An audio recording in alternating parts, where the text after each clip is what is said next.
Дорогие друзья, сегодняшний день в нашей жизни является особым днем. Все мы переполнены чувством гордости и радости тем, что среди нас присутствует великий человек, любимец всей Осетии и всех народов.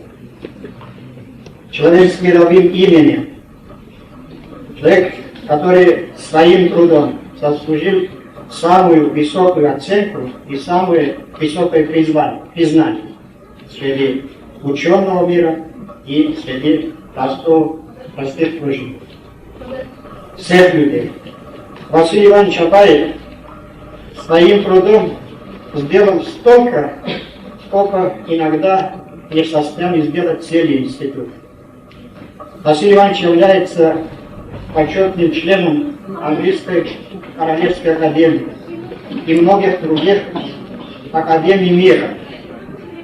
Трудами Василия Ивановича пользуются во всем мире и переводятся на все языки, и поэтому мы переполнены вот этим чувством высокой гордости.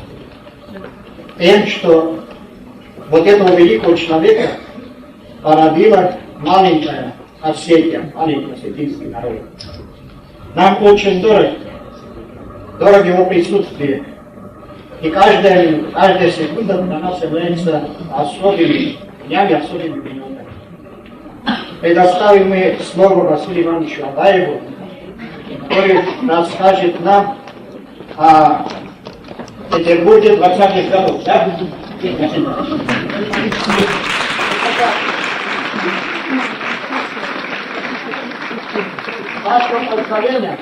С вашего позволения, мы заставим Василия Ивановича что-то говорить сидя, не стоя. Немножко расставим его в порядке. И будут...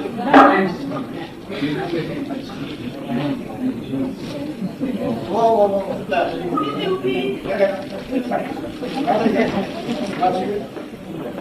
Товарищи,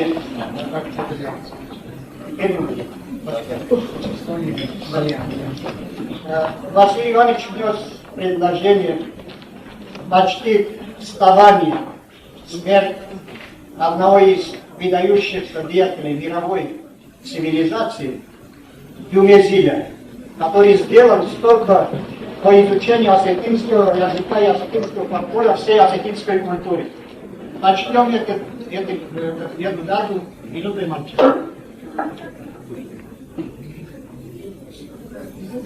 Садитесь, пожалуйста.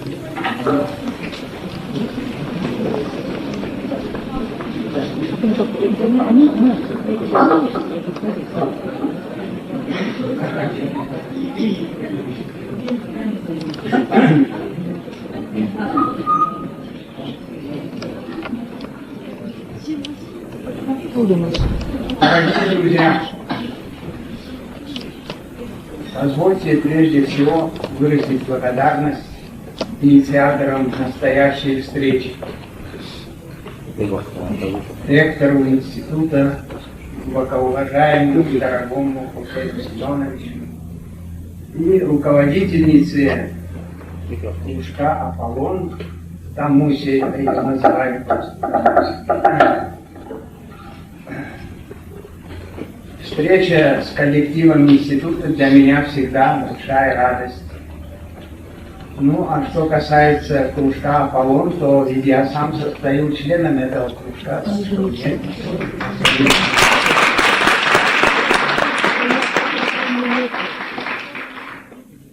Было высказано пожелание, чтобы я рассказал о моих студенческих годах. Эти годы проходили в Петрограде, тогда еще Ленинграда не было, в начале 20-х годов. Время это было исключительно интересное, я бы сказал, неповторимое. Я надеюсь, что вы почувствуете вот даже из моего несовершенного рассказа, что это было так. Ну, начну с того, что я в 18 году кончил гимназию в Тифлисе, тогда еще был не Тбилиси, а Тифлис. И уже в гимназические годы у меня в результате вот знакомства с книгой Всеволода Митлера «Осетинские мечты» возникло вот такое желание поработать в том же направлении, что работа Митлера над осетинским языком и над историей осетинского народа в связи с историей языка. А сделать это можно было только всего лучше в Петрограде, потому что там была сильная иранская группа в университете, и я вот нацелился на поступление в этот университет. Но это был, повторяю, 18-й год, разгар гражданской войны, поэтому сразу поехать мне не удалось. Не было даже в то время регулярного железнодорожного сообщения. И пришлось, значит, мне на 3 года задержаться. Я устроился у себя в селении Колби по военно-грузинской дороге. Стал там учителем в той самой сельской школе, в какой я сам в свое время учился. Ну, а кроме того, занимался всем тем, чем занимаются обыкновенно горцы.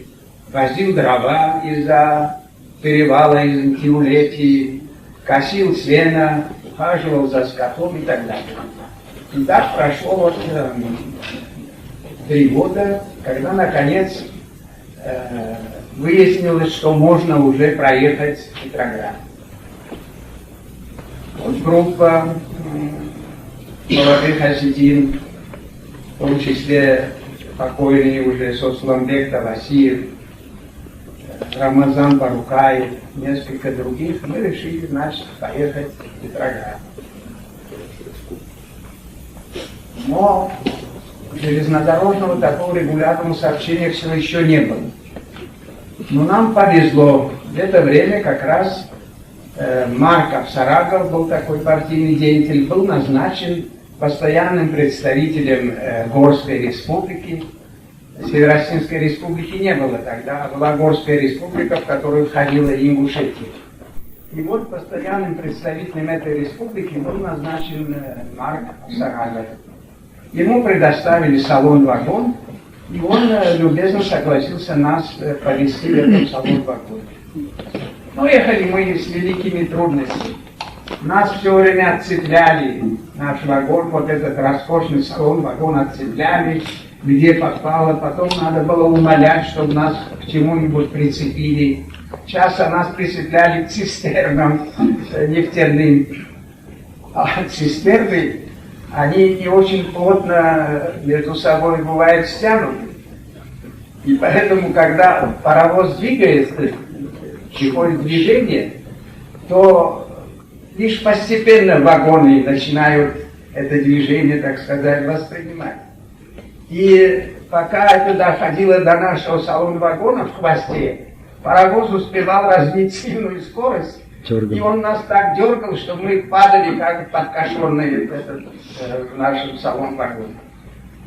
Ну, так или иначе, с великими трудностями мы добрались до Москвы. Ну, от Москвы уже движение было регулярное, железнодорожное до Петрограда. И мы приехали в Петроград. Что представлял собой Петроград в то время, вы можете себе представить. Была Первая мировая война, за ней сразу гражданская война. Раны, которые нанесли эти 2 войны, только-только еще залечивались. Было очень бедно, очень скудно. Это было еще разорение в сущности, город был разоренный. Нам, студентам, приходилось, конечно, тоже нелегко. Чтобы как-то сводить концы с концами, мы работали в порту, разгружали пароходы. Ну, хорошо, если это были пароходы с пшеницей или с сахаром. Тогда мы тут же могли вот эту пшеницу, как лошади, кушать. А если это был уголь, вот тогда было, конечно, хуже. Потому что мы приходили домой совершенно черными. И отмывались уже несколько дней от этой черноты. Вот с такими трудностями проходила наша жизнь. И это не только наши, и не только студенты. Всем было очень трудно. Характерно было, что почти всех людей можно было встретить с заплечными мешочками. За плечом мешочек. Я помню, что известный этнограф Тан Багарас даже на лекции являлся с этим заплечным мешочком. Это для пайка, потому что нам не давали не деньгами, и не только нам, но и служащим многим, не деньгами, а натурой.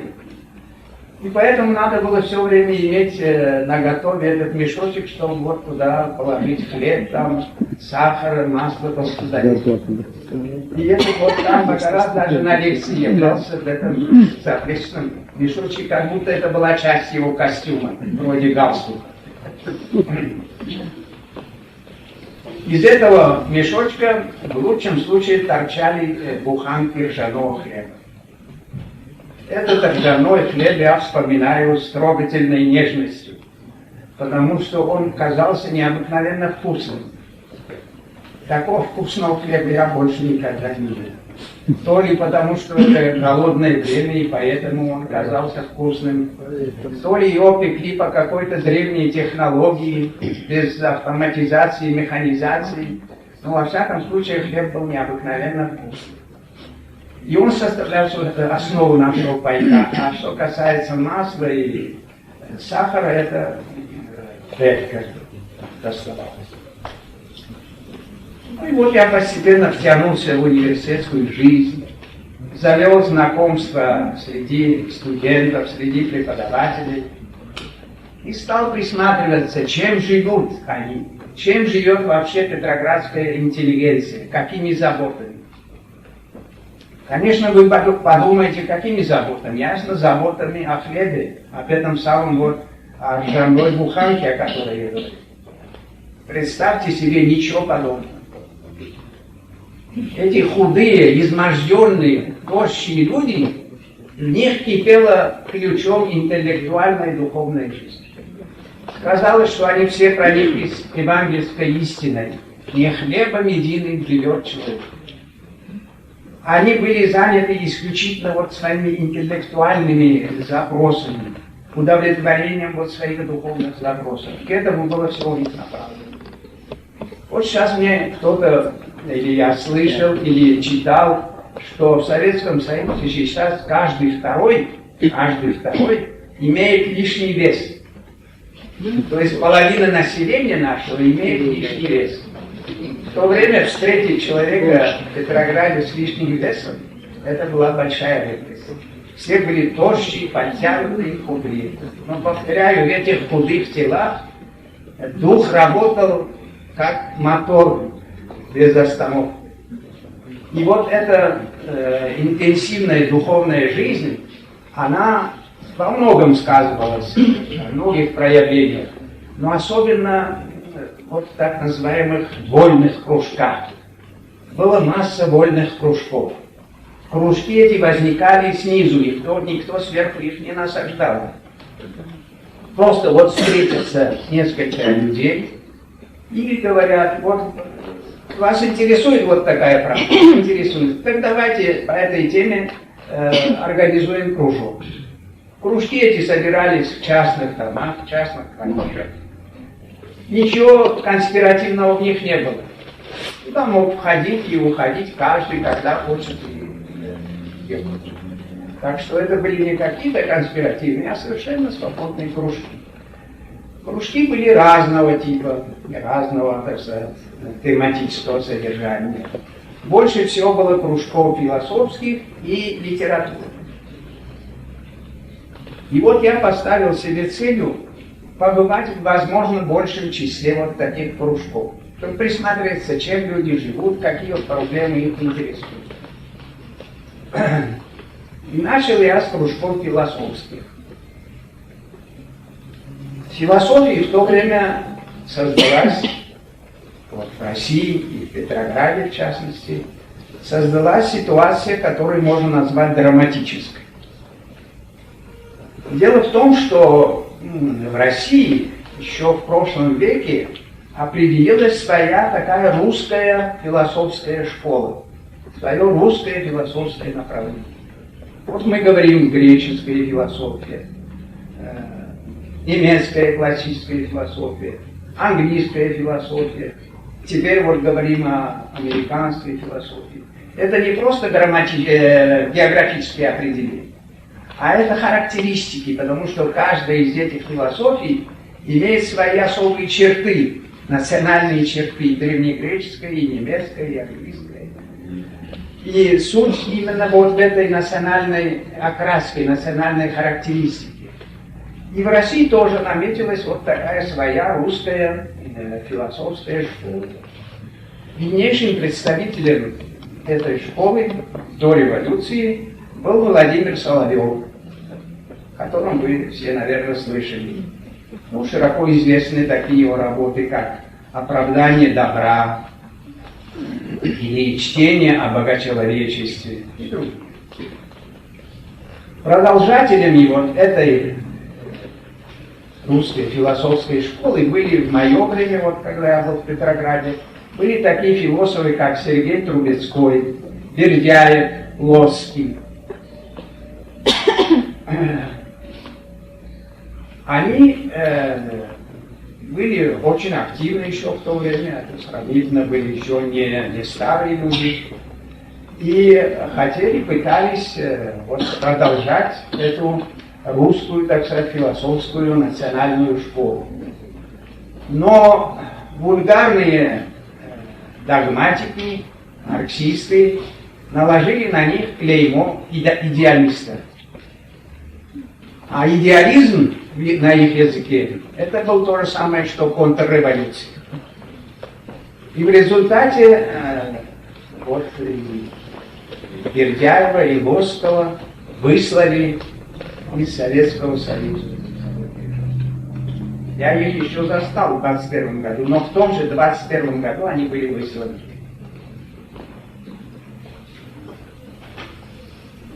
Если бы в эти годы в Петрограде жил великий философ Платон, то ее выслали бы за границу как идеалист. Вообще создалась такая, я бы сказал, парадоксальная ситуация. Многие выдающиеся представители русского народа, русской культуры, такие как горячо любившие Россию, такие как писатель Бунин, философ Бердяев, композитор Рахманинов, певец Шаляпин, актер Михаил Чехов, вот эти такие сливки, можно сказать, русского народа, русского общества, они оказались за границей. А какие-то безродные космополиты, вроде Троцкого, стали хозяевами России. Вот такая ситуация.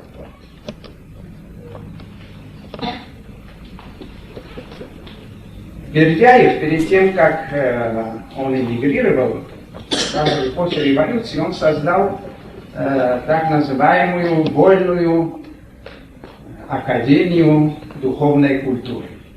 Вольная академия духовной культуры. Он, видно, предвидел, что духовная культура это будет то, в чем особенно будет нуждаться новое общество. И вот с этой целью он создал такое академию. Ну, конечно, когда его выслали, то и эта академия заглохла.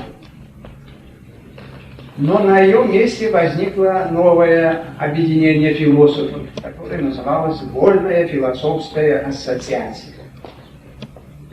Сокращенно Вольфила. Вольфила.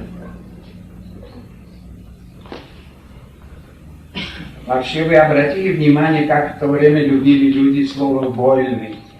Вольная академия, вольная ассоциация, вольный кружок.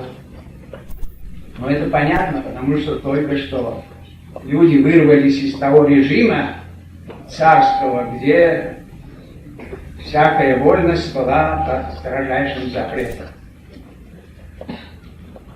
Рассказываю не как анекдот, а как факт, такой случай.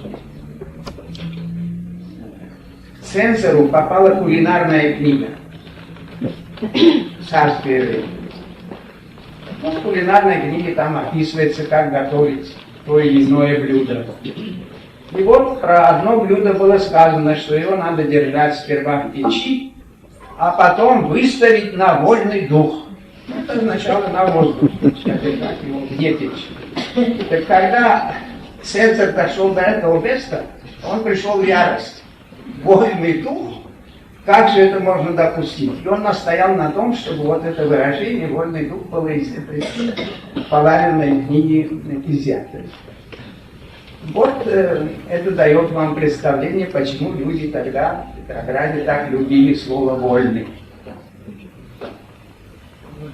Вольфила это продолжала существовать не знаю сколько лет. Я сам на ней не бывал, потому что там собирались профессиональные в основном философы. Но знал о ее работе, о работе этой Вольфилы, Вольной ассоциации, со слов моего профессора логики Эрнеста Леопольдовича Радлова. Хочу немного рассказать вам об этом интересном человеке. Он преподавал у нас логику, и в то же время он был директором публичной библиотеки имени Салтыкова-Щедрина. Все, кто бывал в Ленинграде, конечно, знают, это на углу Невского и Садовой, вот это знаменитое здание, знаменитая библиотека. И мне как-то понадобилась какая-то книга из этой библиотеки, но мне сказали, что эту книгу можно только с разрешения директора. Ну, я пришел и пошел, конечно, куда? В кабинет директора, естественно. Но смотрю, там пусто. Стоит стол, накрытый зеленым сукном, но ни души. Другой раз зашел, опять ни души. Тогда я спрашиваю, где же ваш директор? А он говорит, здесь никогда не бывает. А где же он бывает? Мне отвечают, в Фаустовской комнате. В Фаустовской комнате. Я обомлел, что это за Фаустовская комната. Ну, пошел, разыскал эту комнату. И действительно, была такая комната среднего размера. Стены сплошь стеллажи, и в стеллажах сплошь книги. Но какие книги? Это были все книги средневековые. То есть с самого начала книгопечатания, от времен Иоганна Гутенберга. И вот в эти века средневековые, это были толстые варианты кожаных, коричневых или темно-рыжих кожаных переплетах. Причем некоторые из этих книг были даже прикованы цепями к стене. Эти цепи меня особенно поразили. Наверное, это особенно ценные книги, чтобы с ними ничего не случилось. И вот среди этой комнаты сидит старичок, тощий, такого аскетического вида, в длинном черном сюртуке, лицо пергаментное такое, длинная бородка, но жидкая, и светлые, добрые, светло-голубые, добрые глаза. Я сказал, зачем я пришел, что мне такая книга, и он безоговорочно тут же разрешил. Но не знаю, почему так получилось, но мы разговорились. Он заинтересовался, где и что я, ну, я тоже отвечал. И, в общем, после этого я не раз бывал в этой фаустовской комнате уже только чтобы поговорить с Эрнестом Леопольдовичем. Он охотно принимал меня, и эти вот разговоры я потом дома пытался записать на память. Но почему-то сделал это не чернилами, а карандашом. И вот теперь, когда я рассматривал, они у меня заглавлены так: «Беседы Фаустовской комнаты». И когда я посмотрел, я уже плохо в них разбираюсь. Но я надеюсь, что все-таки как-нибудь засяду за это дело и расшифрую, потому что мне самому интересно, вот в те 20-е годы, в начале 20-х годов, о чем мы могли беседовать с Эрнестом Леопольдовичем. О нем хочу еще сказать такой эпизод. Когда я приехал и поступил в университет, то посещение студентов было свободное. Лекции. Хочешь, приходи на лекцию, хочешь, не приходи. Но вот ректорат, ректором тогда был Николай Севастьянович Державин, такой первый красный ректор, как его называли. Вот они, ректорат, поставили вопрос о том, чтобы сделать посещение обязательным. Ну и при обсуждении присутствовал также Эрнест Леопольдович Радлов. И он был категорически против, чтобы сделать посещение обязательным. Он говорил, что если студентов приходится силой тащить к лектору, то зачем нужен такой лектор? Такому лектору вообще не место. Студенты сами должны рваться. Ну, в общем, он оказался в меньшинстве и ввели все-таки обязательное посещение. И вот когда он первую лекцию после этого, после введения обязательного посещения, когда он читал первую лекцию, я тоже там был, то он начал так обращаться. Он видит, что аудитория больше, чем обычно, потому что он обязательное посещение, и пришли все. И вот когда он видит, что так много народу, он говорит: я чувствую себя как тюремный священник, который, обращаясь к арестантам, говорит: я очень рад, что вы в таком количестве так дружно собрались в мою проповедь. У Эрнеста Леопольдовича было два замечательных сына: Сергей Эрнестович и Николай Эрнестович. Сергей Радлов был видный театральный деятель Петрограда того времени. А Николай Эрнестович был талантливый художник-карикатурист. Оба они были во время сталинских репрессий уничтожены.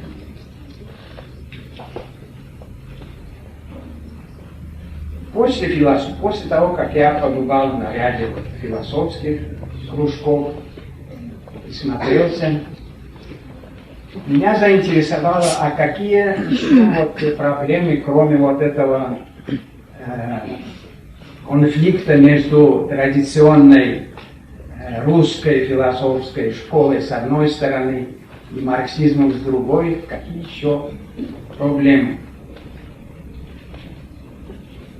Ну, тематика постепенно становилась все более и более ограниченной. Эти догматики, вульгарные догматики, они рассуждали так, как халиф Омар. Вы слышали о таком халифе?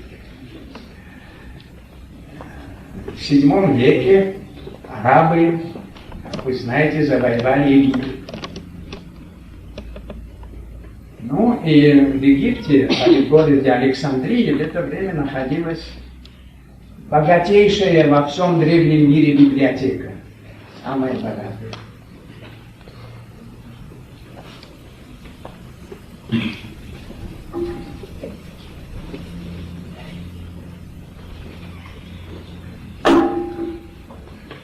И подчиненные халифа Умара обратились к халифу: вот есть такая библиотека,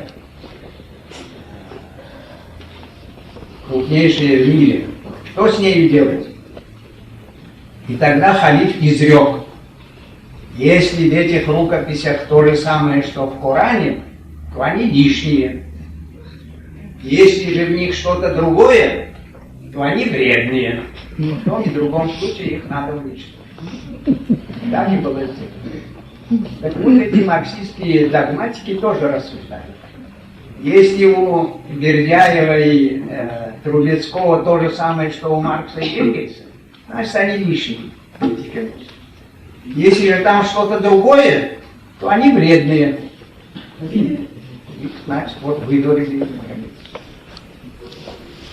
Но были все-таки некоторые проблемы, которые дошли до нас с Запада. Некоторые имена, некоторые темы. И вот среди этих имен наиболее, так сказать, шумными, именно шумными, были три имени. Это Освальд Шпенглер, затем Зигмунд Фройд и Альберт Эйнштейн. Почему эти три имени именно в эти годы стали у нас в Петрограде такими злободневными? Потому что именно в эти годы были переведены на русский язык их основные работы. И поэтому вот Петроградская публика получила возможность знакомиться с этими цифрами. Кто такой был Освальд Шпенглер? Освальд Шпенглер, сейчас мало кто о нем вспоминает, был крупный немецкий философ. Его основная работа называется «Untergang des Abendlandes». Первый том этой работы, всего там 2 тома, первый том этой работы был переведен на русский язык под названием «Закат Европы». Основная идея Шпенглера – это в сущности философия истории. Основная идея Шпенглера заключается в том, что нет единого исторического процесса всего человечества. Есть история отдельных организмов, национальных, культурных. Вот есть отдельно, всего он насчитал таких 8, кажется. Есть отдельно китайская культура, она совершенно самобытная. Египетская культура, вавилонская культура, античная культура, индийская культура, европейская культура и, наконец, культура майя в Америке. Каждая из этих культур растет как организм, совершенно самостоятельно. Она не образует с остальными культурами никакого контакта, никакого взаимодействия. Она растет совершенно самостоятельно. И что проходит детство, зрелость, а потом старость. И начинает угасать. И вот его книга называется «Закат Европы», потому что он считал, что как раз для Европы, для европейской культуры тоже настал, значит, эта культура прошла уже свое детство, прошла свою зрелость, и теперь для нее настал закат. Вот это такая философия истории, которая расчленяет исторический процесс на отдельные культуры, отдельные цивилизации, она была потом продолжена английским философом Арнольдом Тойнгом. Он уже сравнительно недавно, кажется, умер, глубокой старости. Он тоже считает, что единого процесса исторического, как чего-то цельного, не существует. А есть, он их называет, кто их назвал культурными организмами, Шпенглер, а это называет их цивилизациями. Есть отдельные цивилизации. И они тоже вот проходят период детства, зрелости и упадка. Когда вот правящая верхушка той или иной цивилизации уже бывает не способна справляться с теми социальными проблемами, которые перед ней встают, она гибнет. И ее место заступает какая-то группа. Тойнби насчитывал то 13, то 21 вот такую отдельную цивилизацию. Это вот то, что я хотел вам о Шпенглере. Сейчас его мало кто уже знает и помнит, но в то время, повторяю, его книга очень нашумела. Очень нашумела. «Закат Европы». Вторым властителем дум, если можно так выразиться, был Зигмунд Фрейд. Зигмунд Фрейд был психиатр, венский психиатр, в Вене работал. И в своей вот медицинской, психиатрической практике он пришел к некоторым таким интересным, очень интересным выводам, которые, правда, оспариваются, но которые многими сейчас поддерживаются. Эта идея заключается в том, что человек, рождаясь, выносит из своей биологической природы, природа-то у него основа биологическая, вот из этой биологической природы он выносит определенные инстинкты, определенные желания и так далее. Но попадая в общество, сперва в семью, потом в школу и так далее, эти вот инстинкты биологические, животные, начинают подавляться. Общество их подавляет, потому что общество уже не допускает такого свободного проявления. Но они не пропадают, не исчезают, эти импульсы, вот, биологические импульсы, они не исчезают, а уходят в подсознательное. Но иногда они прорываются, то есть стремятся прорваться опять наружу. И вот отсюда, вот из этой, значит, из области бессознательного, когда прорываются эти вот первоначальные биологические инстинкты, из этого возникают неврозы, психические заболевания. И он разработал особую систему лечения этих болезней, которая называется психоанализ. Фройд за границей произвел очень сильное впечатление. И не только у медиков и у физиологов, а на философию он определенное влияние оказал, и даже на художественную литературу. Есть целая фрейдистская художественная литература, то есть романы пишутся под явным влиянием идей Фройда. И сейчас он продолжает, там у него последователи, которые немножко видоизменили его идеи, но во всяком случае Фройд и сейчас пользуется большой известностью, большой популярностью. Вот его работы обсуждались, значит, на философских кружках. Ну и третий, наконец, это Альберт Эйнштейн. Его труды по теории относительности как раз тогда были переведены на русский язык и оживленно обсуждались.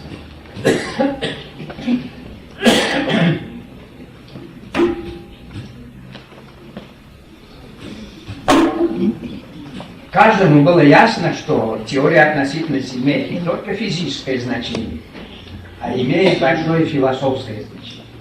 Потому что она, эта теория, ставит под сомнение даже абсолютность таких категорий, как пространство и время. Оказывается, пространство и время, которые считались, так сказать, незыблемыми, постоянными как бы величинами, оказывается, они тоже относительные. И время, и пространство — это категории относительные. Ну, и это, конечно, имеет большое значение и для философии. Ведь что такое философия? Философия начинается там, где преодолевается так называемый наивный реализм. Вот есть в философии такое понятие — наивный реализм. Когда мы его видимое принимаем за сущность, а между тем за видимым всегда скрывается что-то еще. Вот то, что Кант называл вещь в себе. То, что мы видим, это связано с нашими 5 чувствами. А эти 5 чувств, они же обманчивы. Вот сейчас есть аппараты ночного зрения. Наше зрение ночью не видит, но вот с помощью этих аппаратов можно видеть и ночью. Ну и вот пространство и время оказались вот, да, с точки зрения наивного реализма, это совершенно незыблемыми категориями. Но в теории относительности они тоже подверглись, так сказать, критике, и было признано, что они являются тоже чем-то относительным. Вот эта относительность всего, и в том числе таких категорий, как пространство и время, ну, конечно, имело большое философское значение, не только физическое. Побывав в нескольких философских кружках, я перебрался в литературу. В литературных кружках тоже была бурная, пожалуй, даже еще более бурная активность, чем на философских. Особенно поэзия. Поэзия в то время царила, можно сказать, над всеми. И в самом деле, каких только направлений не было еще в то время. Декаденты, футуристы, символисты, акмеисты, имажинисты, какие-то еще другие. Или имена какие-то. Блок. Ну, Блока я уже не застал живых, но его имя было еще на всех на устах. Потом Маяковский, Есенин, Гумилев, Бальман, Брюсов, Ахматова. Целая плеяда блестящих поэтов. И, конечно, вот их произведения, всякое их новое произведение оживленно обсуждалось в этих литературных кружках. особенно много разговоров было вокруг Блока. А если сказать точнее, то вокруг одного произведения Блока, поэмы 12. Многие из вас, наверное, читали поэмы 12. Если сказать еще точнее, то вокруг одного места из этой поэмы. Поэма 12 – это отклик Блока на Октябрьскую революцию.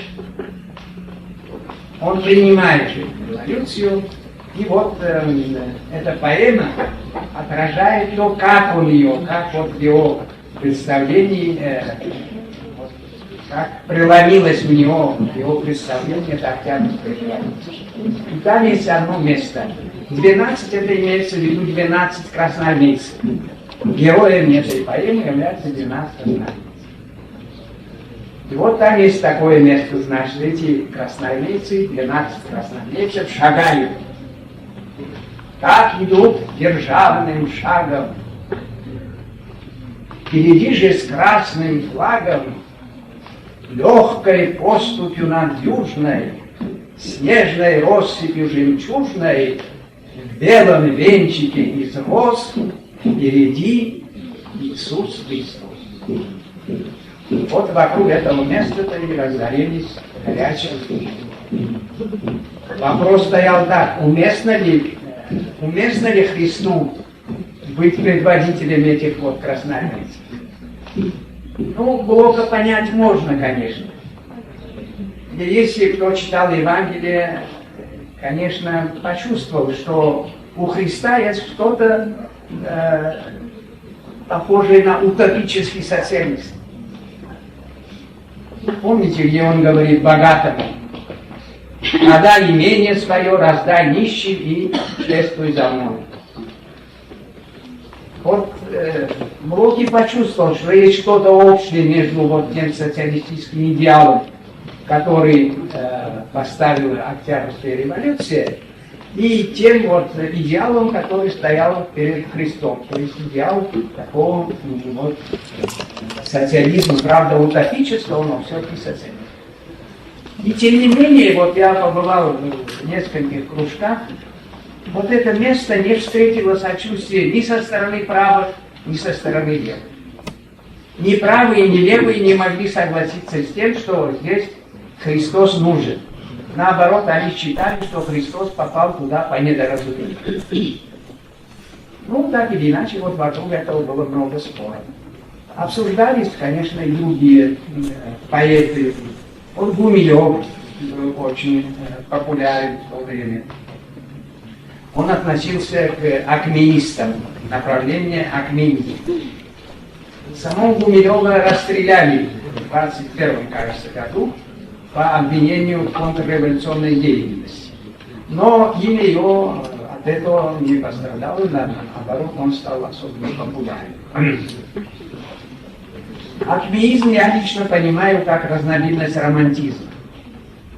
Акмеисты старались уйти от серой повседневности в какой-то более красочный, более интересный мир. И вот в этом порыве к чему-то красочному, к чему-то необычному, отличному от нашей серой жизни, вот в этом заключалась, по-моему, сущность акмеизма. Ну, чтобы дать вам представление акмеистской поэзии, я прочту вам одно небольшое стихотворение. Называется «На далекой звезде Венере». На далекой звезде Венере солнце пламенней и золотистей. На Венере, ах, на Венере, деревьев синие листья. Всюду вольные звонкие воды, реки, гейзеры, водопады распевают в полдень песнь свободы, ночью пламенеют, как лампады. На Венере, ах, на Венере, нету слов обидных или властных. Говорят ангелы на Венере языком из одних только гласных. Если скажут «Эа» или «Аи», это радостное обещание.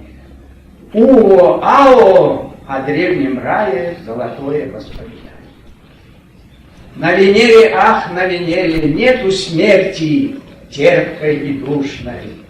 Если умирают на Венере, прекращается пар воздушный. Поэтому к такому миру мы все стремимся, и, вероятно, он будет при коммунизме. Пока что его нет, потому что приходится слышать и обидные слова, и властные. Но будем надеяться, что такой мир, такое общество настанет, где не будет слов. Я бы очень хотел жить вот в таком обществе.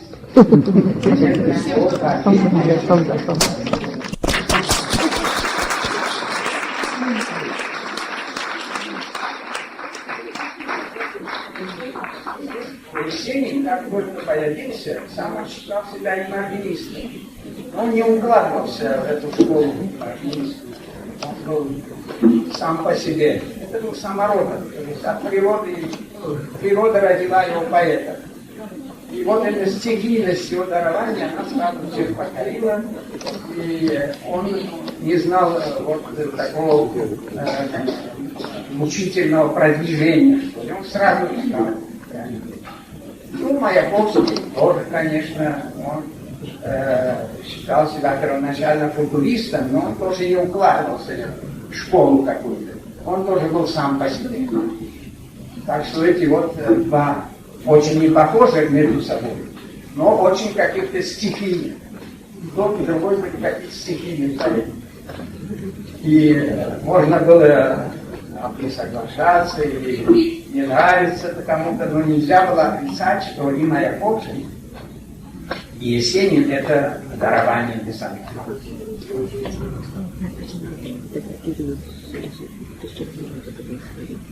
Если мой рассказ слишком затянется, то я прошу сидать. Если вам только не трудно. Нет, не надо махнуть, сколько угодно. А нам очень интересно. Можно прервать любого. Нет. И вы в другой раз продолжите. Хотите, чтобы меня здесь расцветали? Были кружки еще, вот я назвал философские, потом литературные, были еще литературоведческие, в которых обсуждались вопросы критики литературоведения. Там в это время воцарилась так называемая формалистическая школа. Представителями этой школы были Виктор Шкловский, Айхенбаум и Пинянов. В чем заключалась их литературоведческая доктрина? Они говорили, что любое литературное произведение надо изучать и анализировать вне всякой связи с общественными условиями, с идеологией автора, с его классовой принадлежностью. Все это не имеет никакого значения. Всякое литературное произведение надо анализировать с точки зрения тех приемов, формальных приемов, которыми пользуется данный автор. У каждого автора есть какие-то свои излюбленные приемы. Композиционные, стилистические, выразительные средства. И вот задача литературы это в том, чтобы показать, какой набор, так сказать, приемов свойствен данному автору. Вот Пушкин — это сумма приемов. Толстой — это тоже сумма приемов. Я ни в какой мере не сочувствовал, абсолютно не сочувствовал этой теории формалистической. Но, с другой стороны, в этой теории была одна положительная сторона.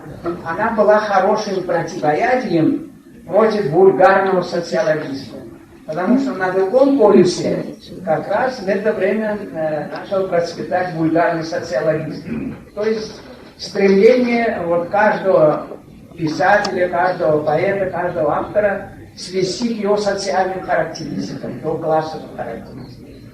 Ну, с этой точки зрения Пушкин — это идеолог русского дворянства первой половины XIX века.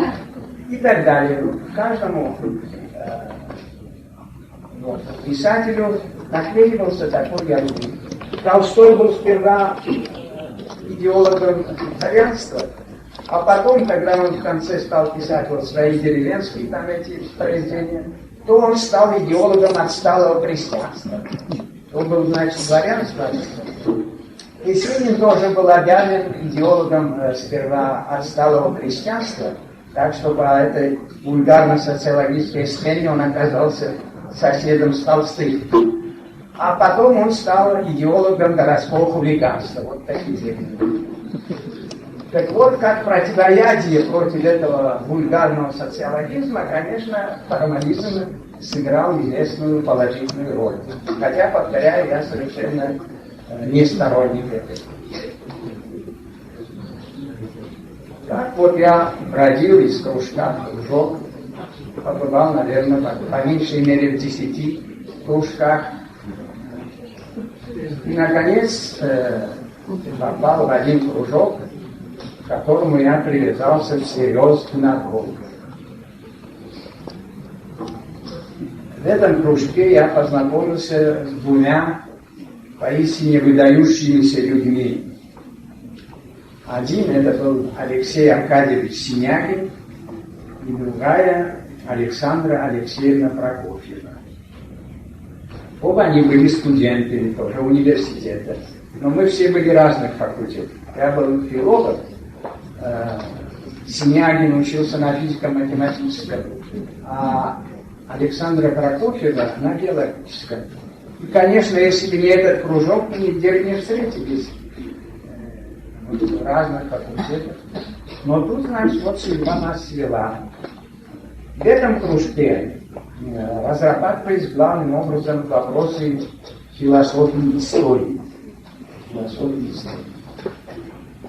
Душой этого кружка был вот Алексей Аркадьевич Синягин.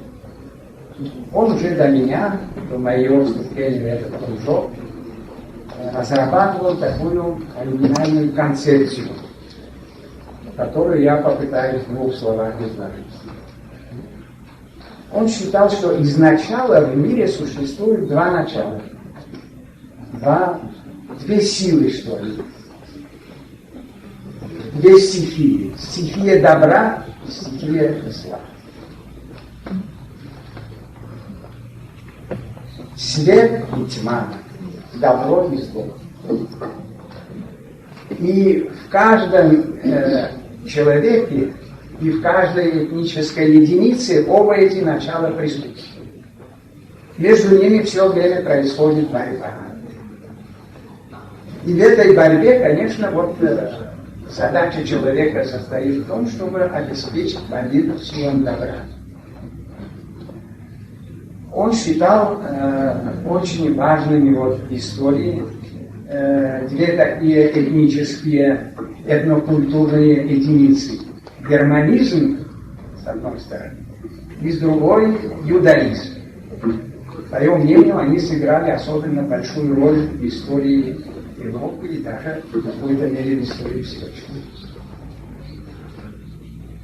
Темная сторона германизма сказалась в нормандских разбойничьих походах от 9, 10, 11 веках.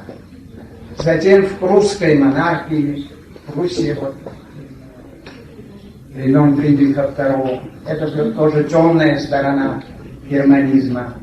И, наконец, высшая степень этой вот злой природы германизма достигла в гитлеровском вот это, нацизме. Это, так сказать, вершина, это уже зло в чистом таком, химически чистом виде. Но, как всякая вот этническая общность, германизм нес и положительные, и светлые начала. И вот, по его мнению, светлое начало, светлая природа германизма особенно ярко сказалась в классической немецкой музыке. Бах, Гайден, Гендель, Моцарт, Бетховен. Вот здесь сказалась светлая, положительная сторона германизма. В иудаизме тоже были оба начала. Светлое начало иудаизма получило свое выражение наиболее яркое в христианстве, в евангельском христианстве. А темное начало символизм. Да, вот он находил повсюду, так сказать, везде, он находил вот борьбу этих двух начал, естественно, идет. Поэтому мы называли наш кружок вот этот кружком трансцендентального дуализма. Трансцендентальный почему? Что значит трансцендентальный? Латинское трансцендо значит переходить, перешагивать. Значит, это попытка перешагнуть через видимость, вот то, о чем я говорил, перешагнуть через наивный реализм и дойти до сущности. Вот задача кружка была в том, чтобы, доходя до сущности, распознавать вот эти две силы, темную и светлую. Ну, когда вот Синягин и Прокофьева только еще разрабатывали свою дуалистическую эту философию, я пришел туда уже как готовый дуалист. Потому что я был на иранском разряде, а сущность иранского мировоззрения, древнеиранского, как раз состоит в дуализме. Вот в Гатах, в гимнах Зороастра, там говорится, что с самого начала были две, возникли как близнецы. Вот обратите внимание, как близнецы возникли две сущности, два духа, светлый и темный. Обратите внимание, что они были как близнецы, то есть по внешности их нельзя было отличить от нас. Отличалась их внутренняя сущность, а по внешности они казались одинаковыми. И вот, говорит, возникли эти две сущности, светлое и темное, и все, что было в мире светлого, устремилось к светлому духу, а все, что было темного, устремилось. Ну, когда я изложил вот члены кружка не знали у меня о иранском материале. Когда я изложил это, они пришли в восторг. Потому что это было то, что они независимо от иранского материала, они сами пришли к таким же выводам.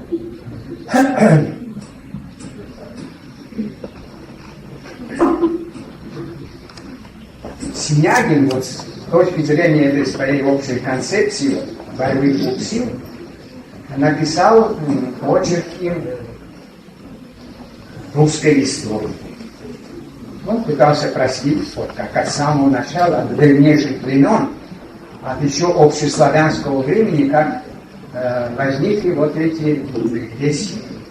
Вот варяжское нашествие он рассматривал как чистое проявление темной силы. А светлая славянская душа была как бы подавлена, задавлена вот этим варяжским нашествием. Эти идеи, вот, которые я говорил, они нашли отражение в моей статье о слове о полку Игоря. И вот он прослеживает вот эту борьбу этих двух сил до крещения Руси. Потом он писал другую работу, он интенсивно писал, будучи сам физиком, специальность, он интенсивно занимался вот этими проблемами истории. И он написал еще историю ереси. Он считал, что христианской ереси. Он считал, что церковное христианство это фальсификация, это не христианство. Настоящее христианство жило в ересях, в сектах. И вот он написал историю сект, начиная от 2 века нашей эры и до нашей. Потом у него была статья о фашизме, очень острая, сильная. Беда Алексея Аркадьевича, моего друга, была в том, что он родился в семье бывшего домовладельца. Конечно, если бы дети могли выбирать родителей, он постарался бы родиться в рабочей семье. Но вот ему не повезло, он родился в семье домовладельца. А Ленинград, Петроград в это время периодически очищался от так называемых чуждых элементов. И вот он попал под такую чистку не только он, вся его семья. И их выслали сперва в Куйбышев, потом в Томск, И так до 1939 года у нас еще была какая-то переписка, потом она оборвалась, и я думаю, что он погиб. То есть это никакого сомнения нет, потому что если бы он остался жив, он бы меня разыскал обязательно. И вот такая судьба его постигла. Но когда он, перед тем, как уезжал,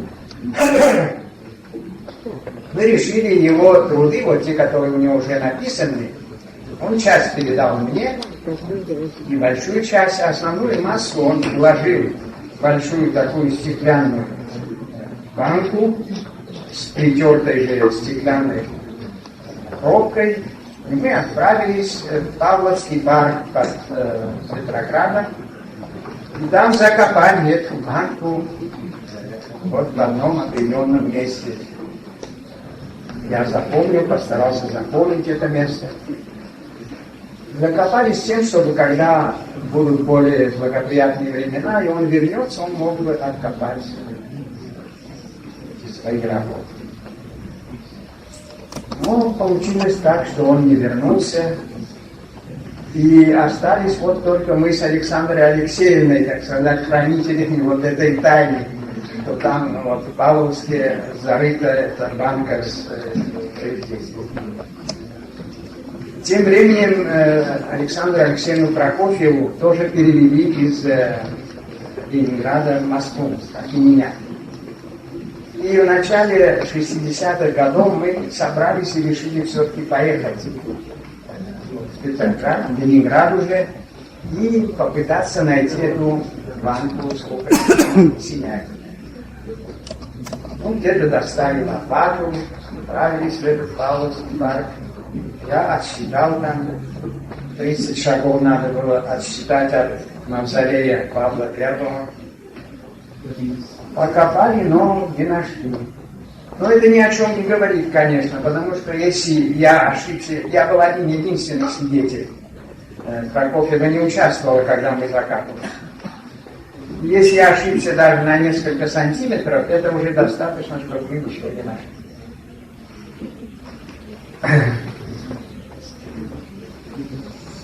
Мы допустили одну ошибку. Надо было не только лопатой вооружиться, но надо было вооружиться еще так называемым щупом, то есть такой длинный металлический стержень, острый, и протыкать в разных местах, щупать землю. Тогда мы могли, скопать мы могли только небольшой участок, а прощупать мы могли довольно большой. Так что я думаю, что и сейчас эта банка там мирно покоится в Павловском парке. Сама Александра Алексеевна Прокофьева вот эту дуалистическую концепцию применяла в первобытном человечестве. Она считала, что уже в первобытном обществе были расы, которые были носителями более светлого начала, и расы, которые были носителями темного начала. Вот неандертальцев она считала носителями темного начала. А вот кроманьонцев, и особенно неолит, кроманьон — это конец порядка. Неолит она считала верхом человеческого совершенства. Это золотой век, это, как она говорила, ослепительный неолит. Потому что именно в неолите человек освоил земледелие, скотоводство, приручил волка. Этого никогда уже после человеку не удавалось. Приручил волка, и волк стал другом человека, собакой. Подобно тому, как вот Снягин считал Моцарта вершиной вот этой гармонии светлого начала, музыку Моцарта, так Александра Алексеевна считала, что неолит — это своего рода Моцарт истории человечества, то есть торжество гармонии светлого начала. Я не захватил с собой, у меня портрет вот этого Снягина. Я считаю, что это один из самых выдающихся людей, каких я вообще встречал. Это мощный интеллект, который работал неустанно, неутомимо. И идеи у него рождались с такой щедростью, что просто диву даешься. В то же время это был очень добрый, отзывчивый человек. Я вообще очень ценю вот такое сочетание. Сильный интеллект и душевная щедрость и доброта. Вот этими сочетаниями это очень характерно для Алексея Аркадьевича. Он был мощный интеллект, и в то же время он никогда горячо не спорил, не повышал голоса. Он скажет свое. Вот нравится вам, хорошо, если нет, ну, такие горячие споры не вступал. Но был непоколебим, железно непоколебим в своих убеждениях. Вот, собственно, то, что я хотел рассказать о студенческих годах. А теперь, если есть вопросы, Очень интересный рассказ.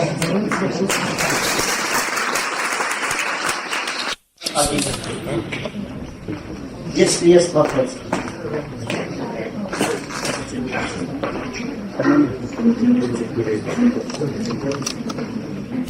какая реакция на статью такой печатной реакции пока нет. Но вполне ясно, что те, которые считают, что древнерусское общество было гармоническим и цельным, что князья и народ жили душа в душу, вот такое идиллическое представление, оно, к сожалению, господствует. Они, конечно, не очень довольны и выражают это. Но в этой моей статье это не какой-то кавалерийский рейд. Это тщательно продуманное на основе вот наших кружковых занятий, и независимо, там каждая запятая на своем месте. Поэтому, если какая-нибудь дискуссия будет, я охотно приму в ней участие, и к тому, что я сказал, прибавлю еще кое-что. У Соболя находится в издательстве. Редакционную подготовку прошел. Теперь дело за типографией. Но типография тоже стали они очень капризны. Интересно, что сейчас все построено так, что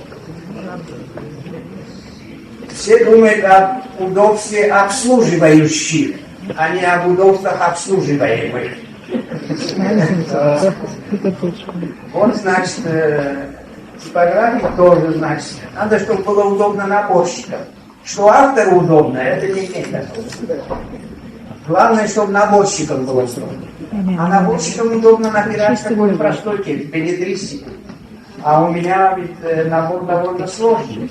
Поэтому, конечно, я думаю, что типографские работники будут шарахаться как черт от ладана. Но, тем не менее, раз стоит в плане, то так или иначе они, может быть, не быстро, но проталкивать будут. Словарь выйдет, но если не 87-м. Тут какие вопросы? Я учился на иранском разряде, и поэтому прямого отношения к Мару не имел, казалось бы. И не было никакой необходимости, такой академической необходимости посвящать его лекции. Но в то время он достиг уже очень большой популярности, и на его лекции ходили не только кавказоведы, но и из других разрядов, из других факультетов. И поэтому я тоже начал ходить. Там можно было на этих лекциях встретить не только студентов, но уже научных работников, потому что Мар открывал, казалось, какие-то новые горизонты, совершенно новые идеи. И вот все, кто интересовался этими новыми идеями, они охотно слушали его лекции. Лекции его проходили своеобразно. Он приносил какие-то листочки, на этих листочках было набросано вот то, что он будет читать на этой лекции. Но постепенно он воодушевлялся, у него все время кипели какие-то новые идеи. И сперва он тщательно следил за этими листочками, но постепенно он воодушевлялся, начинал кипеть, и потом уже переходил на импровизацию, уже несмотря на листочки. Источник летели в одну сторону, свет в другую сторону. И он уже импровизировал и говорил то, что его в данный момент особенно интересно. Очень своеобразно протекали.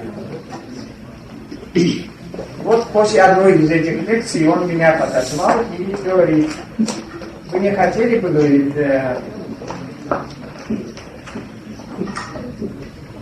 гештальтным сотрудником в Ефетический институт.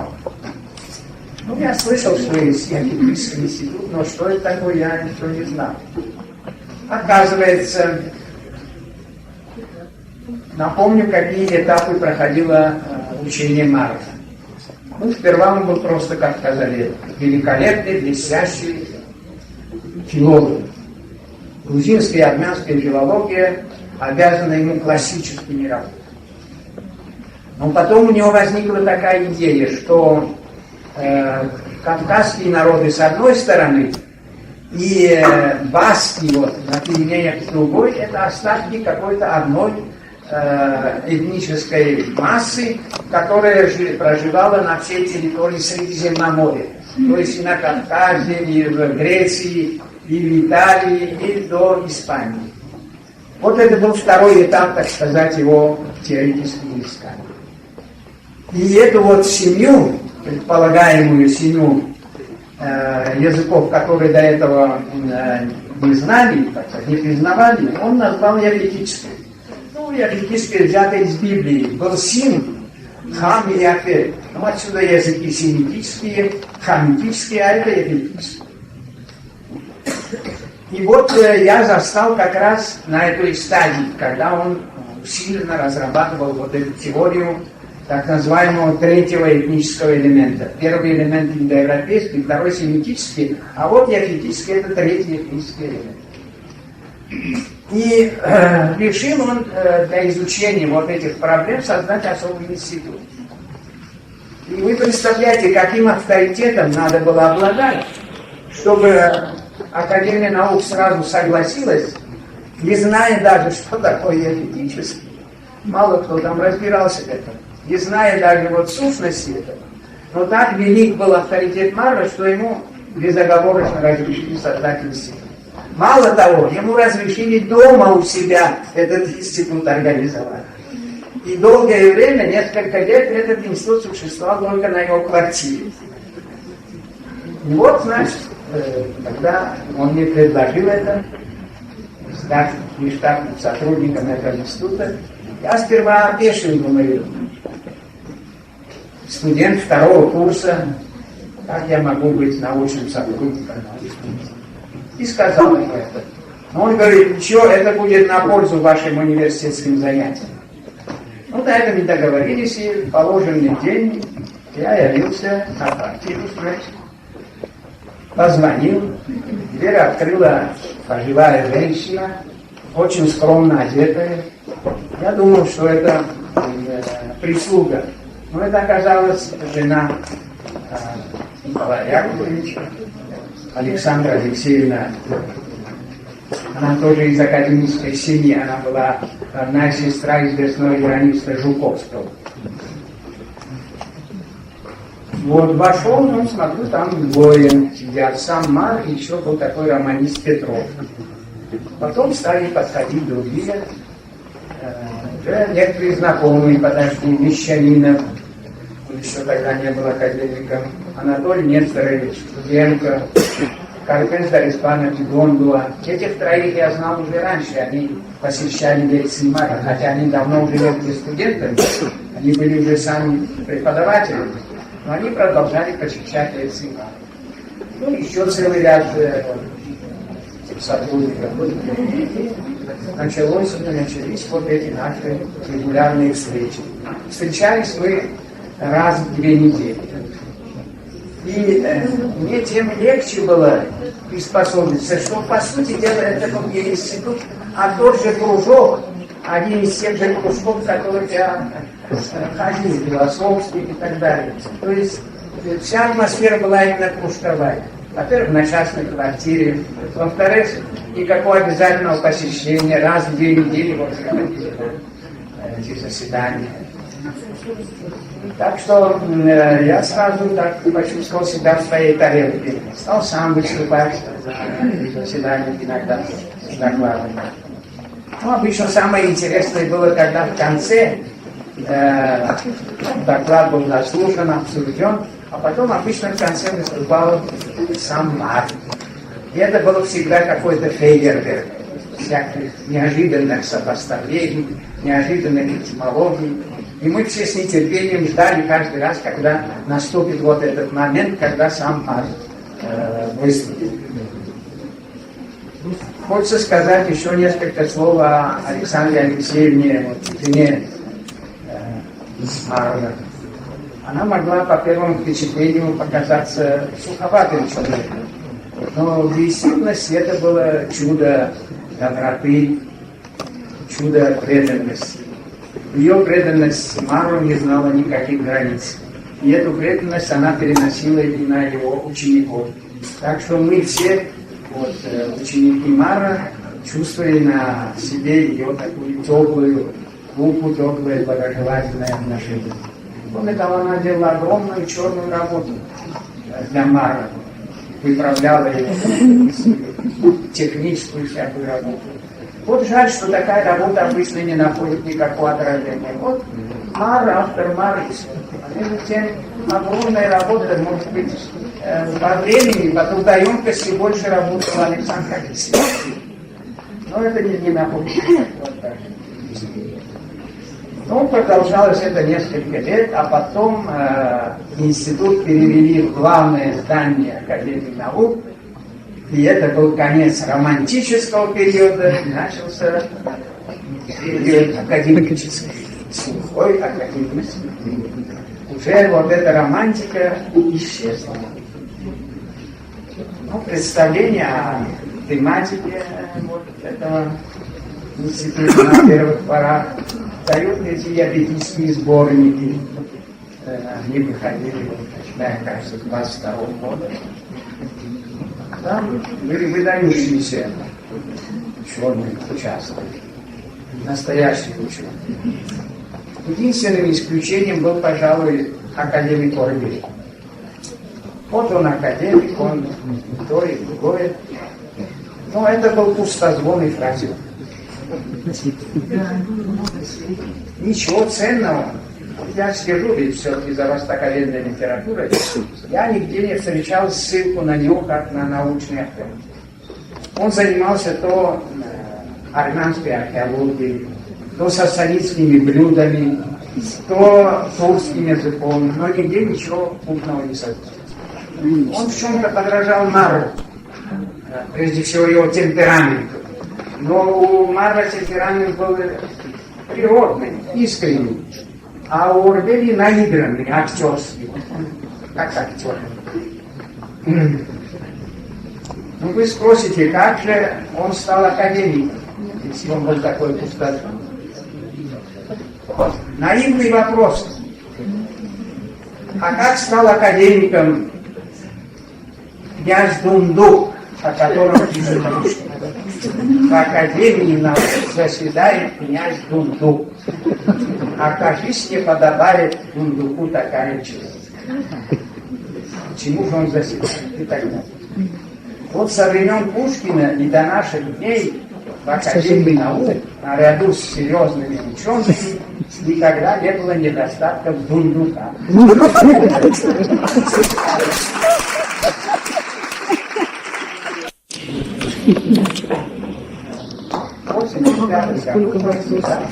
В грузинском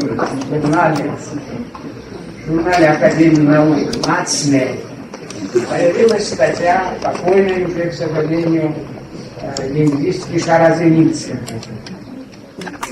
В этой статье была подвергнута уничтожающей критике работа или вернее несколько работ одного сотрудника нашего института в Москве, Серебренникова. Было показано, что Серебренников не разбирается в элементарных вещах.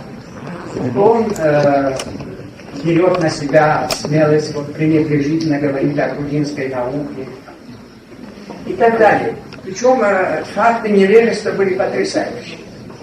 Например, он не отличает всех, кто послушал начальный курс введения в сознание, есть понятие «аблау», есть понятие «умлау». Чередование глаз. Это совсем разные вещи. А он вот в одной своей работе смешивает эти «умлау», называет там много. Казалось бы, Академия наук должна была присмотреться к этой статье. Он уже свидетельник по поводу этого член-корреспондент. Надо было прислушаться к этой статье. Человек изображает в недвижимости, в клевете. Там прямо и сказано, что он клевещет на грузинскую науку. И что же вы думаете? Наступают очередные выборы в Академию наук, и этот самый невежда, дремучий невежда Серебренников бодро проследовал в действительные члены Академии. Вот вам, пожалуйста, свежий пример того, как дундуки становятся академиками.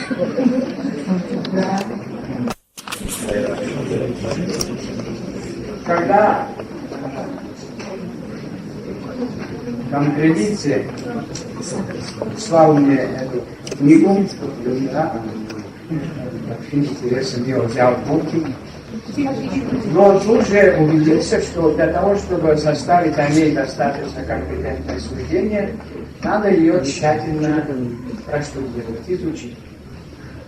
И я так сразу и ответил Алмазу Валерьяновичу, я говорю, ваша книга потребует более длительного изучения. А пока что указал ему на некоторые опечатки. Там были довольно грубые некоторые опечатки. Может, на опечатка, может, по недоступу автора. Ну и с тех пор у меня, в общем-то, так я и не выиграл время для того, чтобы досконально его изучить. Но там две идеи, и одна из них приемлема, другая сомнительная. Первая идея это та, что в индоевропейском языке существовали ряд глоттализованных, так называемых согласных. Вот те, которые осетины тоже их знают, эти звуки К, П, П, Ц, Ч, вот это называется, они их называют смычно-картанными или глоттализованными. Вот это им удалось доказать, Симонову, что действительно такие звуки, по-видимому, в индоевропейском языке существуют. Другая идея, более важная, это где находилась прародина индоевропейцев. Вот это уже очень спорные сомнения. Они помещают прародину индоевропейцев в Передней Азии. А между тем флора и фауна, которую сохранили индоевропейские языки, она указывает на средние широты, а не на южные. Там, я не знаю, береза, там много таких есть фактов, которые говорят, что как раз южная флора и южная фауна были незнакомы индоевропейцам. Они были знакомы лучше с флорой и фауной средних широт. Но, конечно, тут могут они возразить, что вы-то имеете в виду, вот начиная с 4-го тысячелетия до нашей эры, а мы заглядываем глубже, вот глубже могло быть иначе, могли они... В общем, вот эта сторона, прародина индоевропейцев, для меня остается у них недоказанной. Пожалуйста. Что вы скажете насчет географических названий городов Лондон, Брайтон?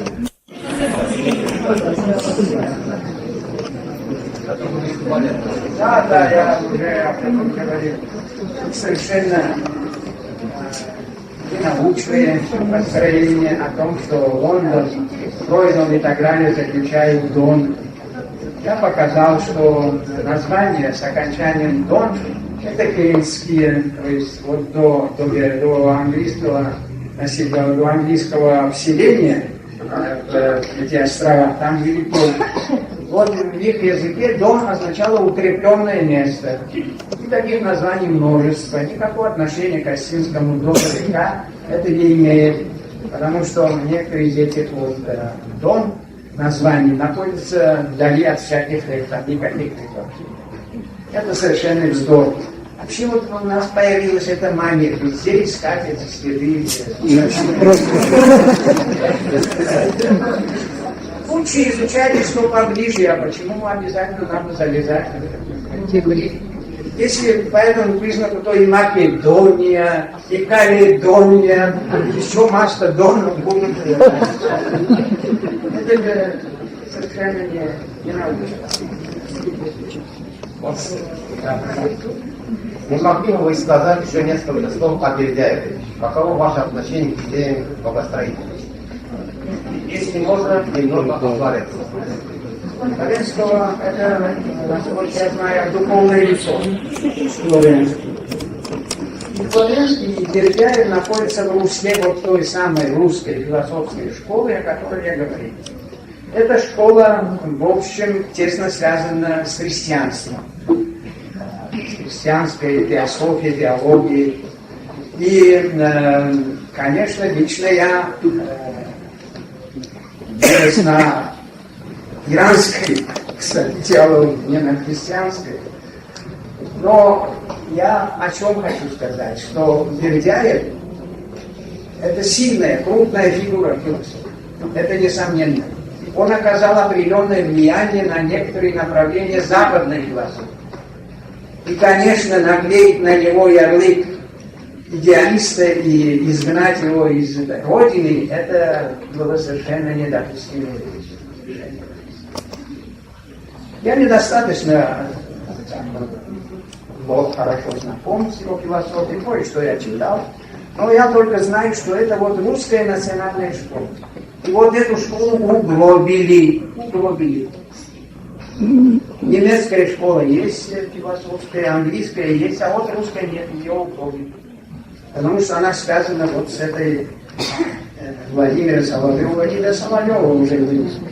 И продолжалась она вот в лице Трубецкого, Бердяева. Это были сильные философы. Можно с ними не соглашаться, можно... Ну что идеалисты? Ведь если взять список крупнейших философов всех времен и народов, список вот возьмите, кого там больше окажется, идеалистов или материалистов? Боюсь, что идеалистов. Поэтому охаивать вот какую-либо философию, потому что наклеим на нее вот, ярлык идеалиста, это совершенно недопустимо. Запутанный мир. Какие вопросы?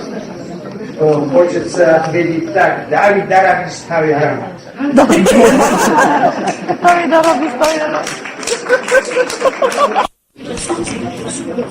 Наш подход, вот нашего кружка. Этот кружок я назвал Алексеевским. Алексей называл его Васоевским, потому что меня называли в кружке на кавказский манер Васу. И мы так и не поладили, как называть, или жить, назвать его по существу. Кружок трансцендентального дуализма. Так вот, поэтому нашему положением нашего кружка на древнерусской действительности все время надо различать два мира, два резко противоположных мира. Один мир княжеско-варяжско-дружинный и другой русский национальный народ. Это были два враждебных мира, ничего гармонического, никакой идиллии между ними не было, они были несовместимы. И поэтому ко всему, что мы находим, вот слово полку Игоря. Оказалось, что это не гармоническая, а механическая смесь двух совершенно разных. В одном оплакивается войско, а в другом прославляется тот самый князь, который, по вине которого это войско погибло. Вот это типичный пример вот такого, так сказать,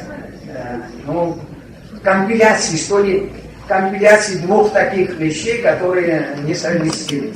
Я вот сравнил это как деготь, если деготь пролить в чистую воду, все-таки он сразу не смешивается, деготь остается дегтем, а вода водой.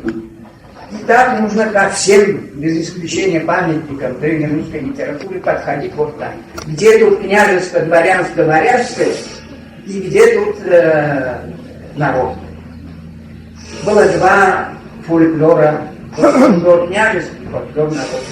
Были две литературные традиции, традиция княжеская и традиция народная.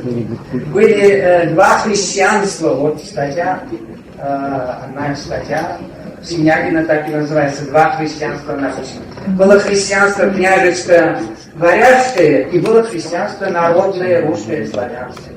Между ними не было ничего общего. Это христианство варяжское служило интересам князей, а народное христианство, оно следовало советам Евангелия, евангельского, советам братства, любви и так далее. Так что вот такой был наш подход. Вообще все строго различать вот эти два мира. Еще последний вопрос. Пожалуйста, спрашиваю. В моем возрасте давать такие прогнозы могу только сказать, что для меня это было бы только радость. Всякая такая новость.